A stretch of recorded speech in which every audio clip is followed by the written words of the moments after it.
자, 국토계획법의 제일 마지막 파트가 이 보칙 부분이 있습니다. 이 보칙 부분도 최근에 시험 문제에서 한 문제씩 꼭 나오는 파트이기 때문에 관련 내용들을 살펴보셔야 됩니다.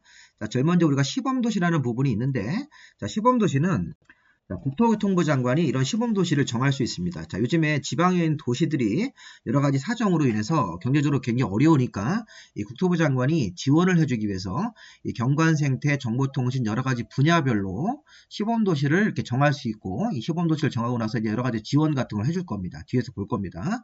근데 시범도시의 이제 시험의 포인트는 국토부 장관이 지정할 수 있는데, 자, 이게 요청, 중앙행정의 기관의 장이나 시도지사의 요청을 받아서 국토부 장관이 정할 수도 있고, 요청이 없더라도 자, 시범도시를 이렇게 직접 직권으로 정할 수도 있다는 것입니다. 국토부 장관이 직접 요청이 없더라도 시범도시를 정할 수 있고, 직접 시범도시를 정하는 경우는 이렇게 공모할 수 있다, 이런 조항이 있기 때문에 시범도시는 두 가지 형태로 정할 수가 있겠네요. 국토부 장관이 중앙행정위원회 장, 시도지사 요청에 따라서 여러 가지 분야별로 시범도시를 정할 수 있습니다. 이 분야는 뭐 따로 정의할 필요는 없고, 이게 이제 요청을 하는 자가 이 중앙행정위원회 장이죠. 이게 동료 장관들로 보시면 됩니다. 국토부 장관과 같이 일하는 장관들, 시도지사, 특광도지사 요청에 따라서 국토부 장관이 시범도시를 정할 수 있습니다. 자, 이때 중앙행정하고 시도지사가 지정 요청하는 때에는 이 설문조사, 열람 등을 통해서 주민 의견을 들어야 되고, 관계 지방자치단체의 의견도 들어서 지정 요청을 해줘야 됩니다. 주민 의견 듣고 지방자치단체 요청 의견을 들어서 시범도시의 지정을 요청을 해야 됩니다. 자, 이게 기출문제가 한번 나왔던 건 28회 때. 자, 추가로 요거 밑에 거는요, 시도지사가 국토부 장관한테 이렇게 요청을 하는 때에는 미리 지방도시계획위원회 자문도 거쳐야 된다. 자, 시범도시를 이렇게 1번 같은 거는 한번 나왔던 지문이니까 이 나왔던 지문이 또 나올 수 있습니다. 그래서 이렇게 지정 요청을 할 때 주민 의견하고 지방자치단체장의 의견을 들어서 지정 요청을 해야 된다. 그냥 막 함부로 요청하지 말고. 자, 시범도시는 국토부 장관이 직접 직권으로 정할 수 있습니다. 요청이 없더라도 국토부 장관이 직접 시범도시를 지정하는 경우에는 시범도시에 대해서 공모할 수 있다. 공모라는 게 여러 가지 분야를 정해놓고 어떤 시범도시 정할 건데 그 관심 있는 도시들은 응모를 해라, 이런 식으로.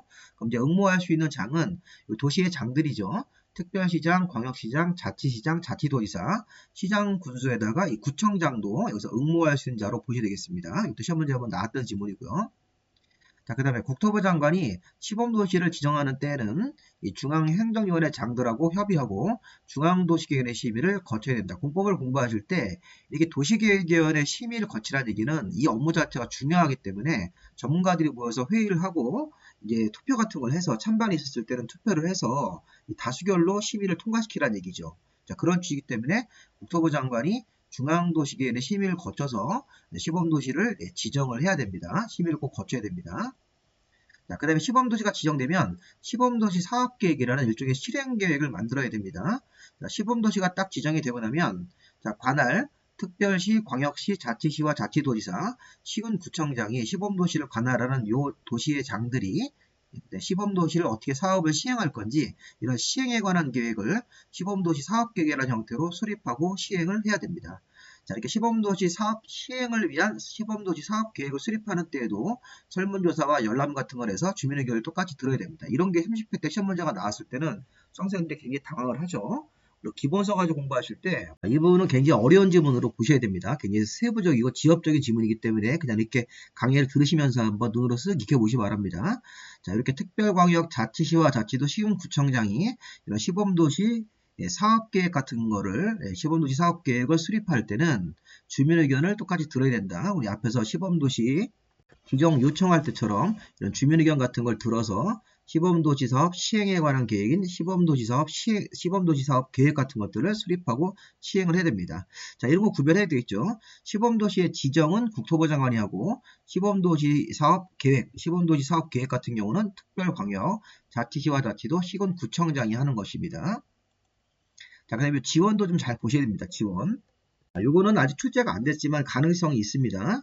자, 시범도시가 지정되고 났을 때, 자, 시범도시 사업계획, 금방 배운 거, 시범도시 사업계획에 대해서는 소요비용의 80% 이내까지 국토부 장관이나 중앙행정기관의 장이나 시도회사가 보조 용자할 수 있고, 직접 시범도시 사업 시행에 소요되는 비용, 뭐 과학의 도시면 그 과학의 도시를 시범도시를 실행하기 위한 여러 가지 비용이 들 겁니다.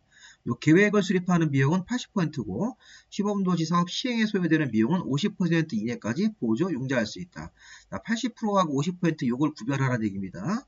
자, 장관이나 중앙행정기관회장이나 시도의사가 시범도시 사업 계획, 시범도시를 어떻게 사업을 시행할 건지 일종의 실행 계획 같은 걸 만들 때는 그 계획 수립의 비용, 계획 수립에 소요되는 비용의 80% 이내까지 보조 융자할 수 있고, 계획 만드는 게 아니라 시범도시를 이제 구체적으로 이제 공사를 하겠죠. 공사하는 이런 시범도시 사업에 소요되는 비용, 보상비는 빼고 시범도시 사업 시행에 관한 여러 가지 공사비 같은 거는 50% 이내로 보조하거나 융자할 수 있습니다.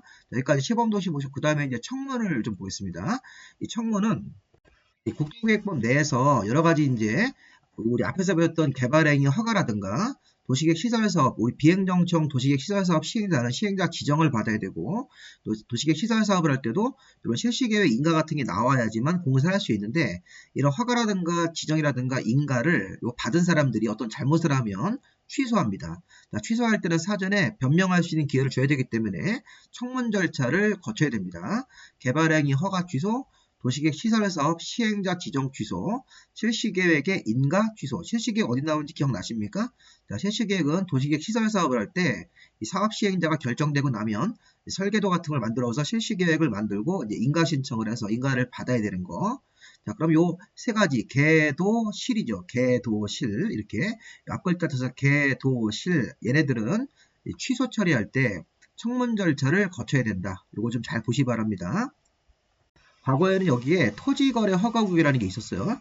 토지거래 허가 같은 것들을 내렸을 때, 그거 취소할 때도 청문을 거치는 게 있었는데, 그 토지거래 허가가 우리 중개사법으로 이사를 갔죠. 그래서 그거 빠지고, 과거에는 그래서 개도, 실토 이렇게 외웠습니다. 개도, 청문회 나가면 실토한다 이렇게 외웠는데, 이 토는 빠졌습니다. 빠졌으니까, 요 개도, 실까지만 외우시면 되겠습니다. 개도, 실. 청문회 나가면 개도, 실토하게 돼 있다. 이 토는 여기 국토계획부에서 빠졌으니까 그냥 참고로 보시고, 개발행위 허가 취소, 도시계획 시설사업 시행자 지정 취소, 시행자 지정 취소입니다. 실시계획의 인가 취소 이런 것들을 취소 처리할 때는 허가나 인가를 받은 사람들을 불러다가 사전에 변명할 수 있는 이 청문 기회를 줘야 됩니다. 청문을 의무적으로 해야 됩니다. 자, 만약에 청문을 안 하고 취소 처리하면 절차상의 위법이 있는 겁니다. 자, 비용 문제. 자, 비용은 우리 앞에서 배웠던 도시계획 시설사업에 관한 비용. 자, 한번 생각해 보세요. 자, 도시계획 시설사업은 행정청이 시행할 수도 있고 비행정청이 시행할 수 있습니다. 자, 행정청에 국토교통부 장관도 있었고 그 다음에 시도지사 같은 그 관청도 있었고 시장문수도 있었습니다. 그러면 우리가 이 도시계획 시설사업에 관한 비용은 자, 특별한 규정이 없는 한, 이 법에 특별한 규정이 없는 한, 국가가 시행할 때는 국가예산, 만약에 국토부 장관 같은 국가행정청이 시행할 때는 국가예산이고, 지방자치단체, 자, 특광도지사라든가 시장문수 같은 지방자치단체가 시행하면 지방자치단체 예산, 행정청이 아닌 자가 시행할 때는 그 자가 부담하는 게 원칙입니다. 우리 비행정청 시행자도 시행자 지정을 받아서 도시계획 시설사업을 시행할 수 있습니다. 우리 비행정청 시행자가 시행할 때도 행정청이 아닌 자가 비용을 부담하는 게 원칙입니다. 자, 이때 여기서 어떤 게 있냐면, 도시계획 시설 사업을 해서 다른 지방자치단체가 현저한 이익을 받으면 그쪽 지방자치단체한테 비용을 부담시킬 수 있는데, 여기서 포인트는 뭐냐면, 국토부 장관하고 시도지사하고 시장문수 같은 행정청이 사업했을 때는 다른 지방자치단체가 현저한 이익을 받았을 때 현저히 이익을 받은 자가 있으면 비용을 부담시킬 수 있는데, 비행정청 시행자가 주어로 뜨면 현저한 이익을 받은 자가 있더라도 비용 부담을 못 시킵니다. 그리고 중요한 게 그겁니다. 국토부 장관이나 시도지사나 시장문수는 비용을 요구할 수 있습니다. 도시계획 시설사업으로 현저한 이익을 받은 자한테. 근데 비행정청 시행자는 안 된다. 그 내용을 우리가 포인트로 잡으시면 되겠습니다. 자, 우리 여기서 국토부 장관이나 시도지사는 그가 시행한 도시계획 시설사업으로 현저하게 이익을 받은 시도나 시군, 다른 지방자치단체가 있으면 비용의 일부, 여기 50%죠. 시설사업에 소요되는 비용의 50% 넘지 않게 그 현저한 이익을 받은 시도나 시장문수한테 비용을 부담시킬 수 있고, 시장문수도 그가 시행한 시설사업으로 현저한 이익을 받은 다른 지방자치단체가 있으면 비용의 일부, 이것도 마찬가지로 소요비용의 50%를 초과하지 않게 부담시킬 수 있습니다. 자, 그런데 이게 주어가 비행정청 시행자도 이익을 받은 다른 시도나 시장문수에게 비용 부담시킬 수 있다고 그러시면 안 됩니다. 이거는 요 두 가지 규정밖에 없기 때문에 우리 법에. 그래서 그 내용을 좀 보시고, 자, 우리 보조 융자할 때, 자, 행정청이 사업 시행을 하면 행정청, 국토부 장관이나 시도지사나 시장군수 같은 행정청이 시행하는 시설사업에 들어가는 비용은 비용의 전부나 일부를, 전부 일부가 포인트입니다.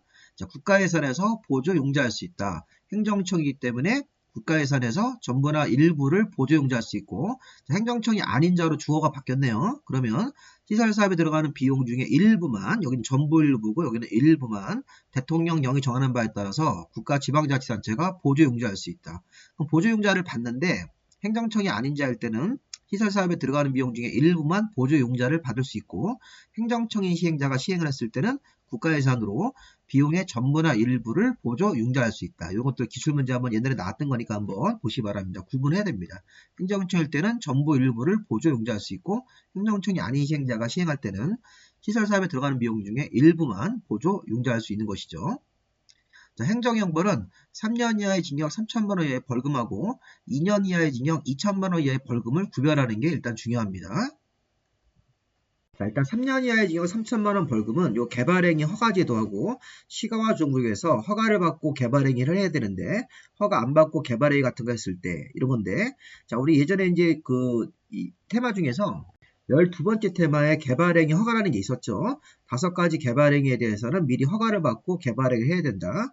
그럼 개발행위 허가나 변경 허가를 받지 않고 개발행위를 한 자, 아니면 속임수를 써서 허가를 받은 다음에 개발행위를 하게 되면 이 개발행위 한 자는 허가 안 받고 하거나 속임수를 써서 허가를 받아가지고 개발행위 했을 때는 3년 이하의 징역 3천만 원 벌금이고요. 또 시가와 조정국에서 허가를 받고 해야 되는 개발행위가 있죠. 농업용 건축물의 건축, 주택이나 종교시설의 증축 같은 거. 자, 그런 것들을 허가 안 받고 관련된 개발행위 하면 이것도 3년 이하의 징역 3천만 원 벌금입니다. 자, 그럼 이제 2년 2천만 원짜리가 있는데 요거 하시기 전에, 자, 요거를 2년 2천만 원짜리를 먼저 좀 보기 전에, 자, 우리 앞에 강의에서 기반시설의 설치 비용이라는 게 있습니다.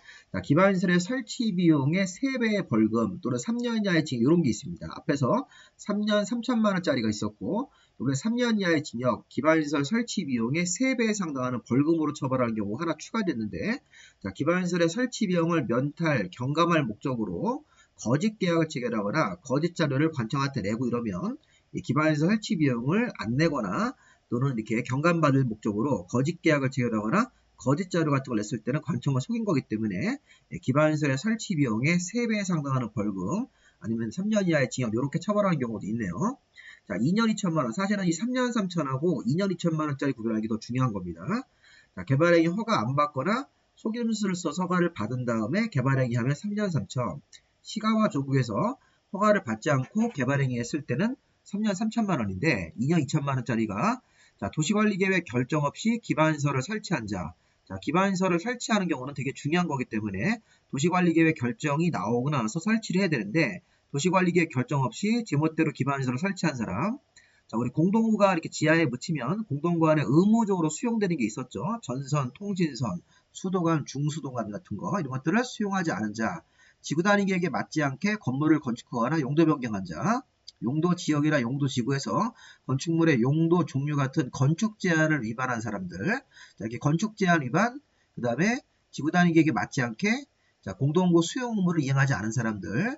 자, 도시관리계획 결정도 없이 제멋대로 기반시설을 설치한 사람들은 2년 이하의 징역 2천만 원 벌금이니까 요 4개죠. 요거하고 3년 3천만 원짜리를 섞어서 낼 수 있으니까 요 한 문제로 예상 문제로 한번 뽑아보시면 되겠습니다. 자, 여기까지 우리 국토계획법을 다 마무리했으니까 한번 쭉 이 흐름대로 한번 정리를 한번 해보시면 되겠습니다. 자, 여기까지 국토계획법 총 마무리했으니까 공부 열심히 좀 해보시고요. 반복해서 공부를 이렇게 하시는 게 중요한 거기 때문에 수시로 이렇게 제가 강의한 거를 이렇게 녹음한 거를 수시로 반복해 들으시고, 이게 좀 자세한 강의이기 때문에 좀 강의 시간이 좀 긴데 제가 이제 국토계획법을 압축을 해서 3시간 정도 이내로 국토계획법을 쫙 모아가지고 한번 다시 한번 강의 올려드리도록 하겠습니다. 자, 여기까지 국토계획법 마무리하겠습니다. 수고하셨습니다.